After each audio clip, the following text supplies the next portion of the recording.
మన అజ్ఞానం ఎంత వ్యాపించింది అంటే నిన్న పేపర్లో చూసి నేను మూర్చిపోయాను. ఎలా పోగొట్టాలి అజ్ఞానం? దేవీ విగ్రహాలను పట్టుకెళ్ళి నిమజ్జనం చేస్తున్నారట. నమ శివాయ. ఎలా చేస్తున్నారో తెలియదు. అపచారం అమ్మ, చేయకూడదు అలాగా. అమ్మవారి విగ్రహాలను నిమజ్జనం చేయకూడదు. ఎవడో చెబుతున్నాడో ఎందుకు చేస్తున్నారో తెలియదు. పిచ్చి బాగా ముదిరిపోయి మొత్తం చెరువులన్నీ పాడైపోతున్నాయి. అమ్మవారి కోపం వస్తే పేటరేకిపోతుంది. ఆవిడ ఏమనుకుంటున్నారు, వినాయకుడిలాగా శాంతమూర్తి కాదు ఆవిడ. వేసేస్తుంది ఒక దెబ్బ. నన్ను ముంచడానికి నువ్వెవడరా, నేను మొత్తం ముంచేస్తానని.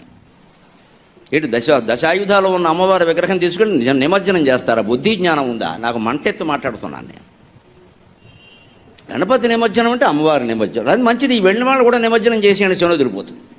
వీళ్ళు కూడా మొనకమన్నాడు. దాంతోపాటు లోకు కట్టేశారండి వ్యవస్థను. ఇక్కడ అమ్మవారి విగ్రహాల నిమజ్జనం ఏంటండి? ప్రతి పూజకి నిమజ్జనం ఉంటుందా?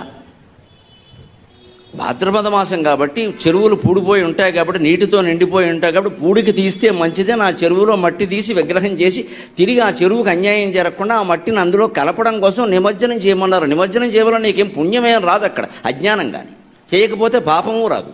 దాని వెనకాల ఒక శాస్త్రీయ విజ్ఞానం ఉంది. ఇప్పుడు అదే అజ్ఞానము అంటే దాన్ని వదిలేసి అమ్మవారికి మొదలెట్టారు ఇవాళ. ఇంకెవరన్నా మంచినీళ్ళు తాగాలా వద్దా? హైదరాబాద్లో చెరువులు ఉండాలా వద్దా? అసలు ఎంత జ్ఞానం ప్రబలిపోయిందో. మనం చెయ్యకూడదు, చేస్తే ఖండించాలండి ఖచ్చితంగా. నాకేం మొహమాటం లేదు. ఇక్కడ మతం అంటే గుడి నమ్మకం కాదండి. ఇక్కడ అన్ని విగ్రహాలు పట్టుకొని నిమజ్జనం పెట్టండి. ఎక్కడి నుంచి వచ్చింది ఇది? ఇదే మడ్డి మడ్డి మడ్డి. అసలు తత్వం వదిలేసాం మనం, తత్తుకొడుకులో తయారయ్యాం. దాన్ని ఏదో పట్టుకోవడం, ఆ చీర పట్టుకోవడం, ఆ నిమజ్జనం పట్టుకోవడం, ఇంకంతా ఊరేక్కడ. ఇక్కడ లడ్డూ పట్టుకోవడం, వేలంపాటు పాడుకోవడం. తత్వం వదిలేసాం. ఆ తత్వమే యోగ వాసిష్టం.